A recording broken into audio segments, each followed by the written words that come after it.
Un curso de milagros. Manual para el maestro. 5. ¿Cómo se logra la curación?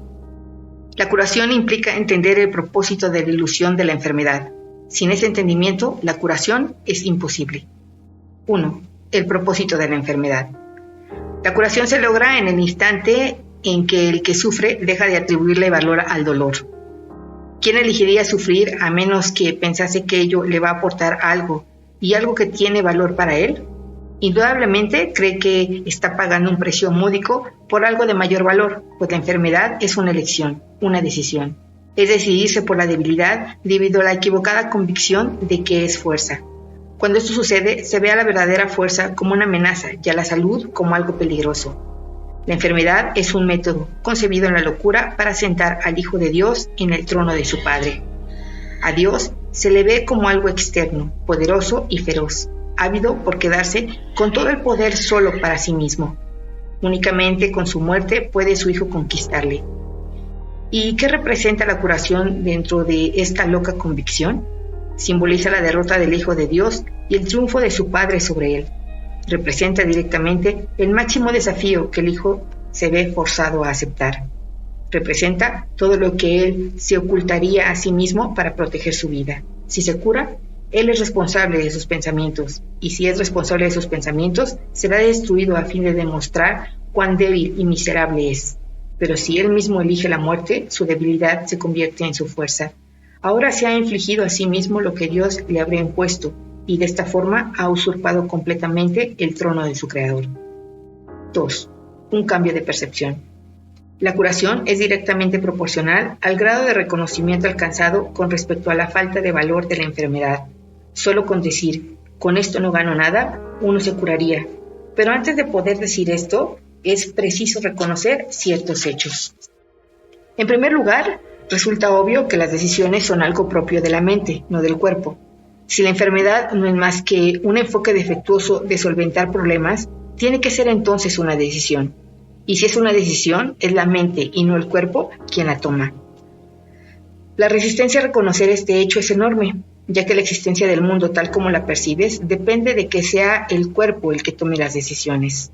Términos tales como instintos, reflejos y otros similares representan intentos de dotar al cuerpo con motivadores no mentales.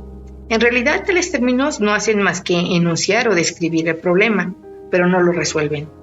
La base fundamental de la curación es la aceptación del hecho de que la enfermedad es una decisión que la mente ha tomado a fin de lograr un propósito para el cual se vale del cuerpo. Y esto es cierto con respecto a cualquier clase de curación. El paciente que acepta esto se recupera. Si se decide en contra de la recuperación, no sanará. ¿Quién es el médico entonces? La mente del propio paciente. El resultado acabará siendo el que él decida. Agentes especiales parecen atenderle, sin embargo, no hacen otra cosa que dar forma a su decisión. Los escoge con vistas a dar forma tangible a sus deseos, y eso es lo único que hacen. En realidad no son necesarios en absoluto. El paciente podría sencillamente levantarse sin su ayuda y decir, no tengo ninguna necesidad de esto. No hay ninguna enfermedad que no se curase de inmediato. ¿Qué es lo único que se necesita para que este cambio de percepción tenga lugar? Simplemente esto, el reconocimiento de que la enfermedad es algo propio de la mente y de que no tiene nada que ver con el cuerpo. ¿Qué te cuesta este reconocimiento? ¿Te cuesta el mundo que ves? Pues ya nunca más te parecerá que es el mundo el que gobierna la mente. Con este reconocimiento se le atribuye la responsabilidad a quien verdaderamente la tiene, no al mundo, sino a aquel que contempla el mundo y lo ve como no es. Pues ve únicamente lo que elige ver, ni más ni menos. El mundo no le hace nada, pero él pensaba que le hacía algo. Él tampoco le hace nada al mundo, ya que estaba equivocado con respecto a lo que éste era. En eso radica la liberación de la culpa y de la enfermedad, pues ambas son una misma cosa. Sin embargo, para aceptar esta liberación, la insignificancia del cuerpo tiene que ser una idea aceptable. Con esta idea, el dolor desaparece para siempre. Y con esta idea desaparece también cualquier confusión acerca de la creación. ¿Cómo podría ser de otra manera? Basta con poner causa y efecto en su verdadera secuencia con respecto a algo para que el aprendizaje se generalizase y transforme al mundo. El valor de la transferencia de una idea verdadera no tiene límites ni final. El resultado final de esta lección es el recuerdo de Dios. ¿Qué significado tiene ahora la culpa, la enfermedad, el dolor, los desastres y todo el sufrimiento? Al no tener ningún propósito, no puede sino desaparecer. Y con ellos desaparecen también todos los efectos que parecerían tener. Causa y efecto no son sino una réplica de la creación. Vistos en su verdadera perspectiva, sin distorsiones y sin miedo, restablecen el cielo. 3. La función del Maestro de Dios. Si el paciente tiene que cambiar de mentalidad para poderse curar, ¿qué puede hacer el Maestro de Dios? ¿Puede cambiar la mentalidad del paciente por él? Desde luego que no. Para aquellos que ya están dispuestos a cambiar de mentalidad, la función del Maestro de Dios no es otra que la de regocijarse con ellos, pues se han convertido en maestros de Dios junto con Él. No obstante, tiene una función más específica con aquellos que no entienden lo que es la curación. Esos pacientes no se dan cuenta de que ellos mismos han elegido la enfermedad. Por el contrario, creen que la enfermedad los eligió a ellos. No tienen tampoco una mentalidad abierta al respecto. El cuerpo les dice lo que tienen que hacer y ellos obedecen. No tienen idea de cuán demente es este concepto. Solo con que lo sospecharan se curarían. Pero no sospecha nada. Para ellos la separación es absolutamente real. Los maestros de Dios acuden a estos pacientes representando una alternativa que ellos habían olvidado. La simple presencia del Maestro de Dios les sirve de recordatorio. Su manera de pensar reclama el derecho de cuestionar lo que el paciente ha aceptado como verdadero. En cuanto que mensajero de Dios, los maestros de Dios son los símbolos de la salvación. Le piden al paciente que perdone al Hijo de Dios en su propio nombre. Representan la alternativa.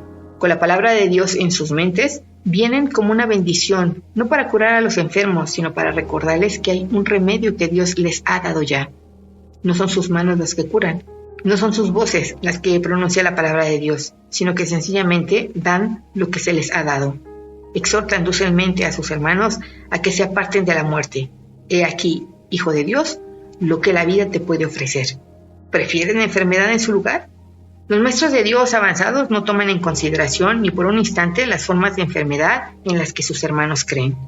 Hacerlo sería olvidar que todas ellas tienen el mismo propósito y que por lo tanto no son en modo alguno diferentes. Los maestros de Dios tratan de oír la voz de Dios en ese hermano que se engaña a sí mismo hasta el punto de creer que el Hijo de Dios puede sufrir. Y le recuerdan que Él no se hizo a sí mismo y que por consiguiente aún es tal como Dios lo creó. Los maestros de Dios reconocen que las ilusiones no tienen efectos. La verdad que se encuentra en sus mentes se extiende hasta la verdad que se encuentra en las mentes de sus hermanos y de este modo no refuerzan sus ilusiones. De manera que éstas se llevan ante la verdad no se lleva ante ellas. Y de esta forma se disipan, no por medio de la voluntad de otros, sino por medio de la única voluntad que existe en unión consigo misma. Esta es la función de los maestros de Dios. No ver voluntad alguna separada de la de ellos, ni la suya separada de la de Dios.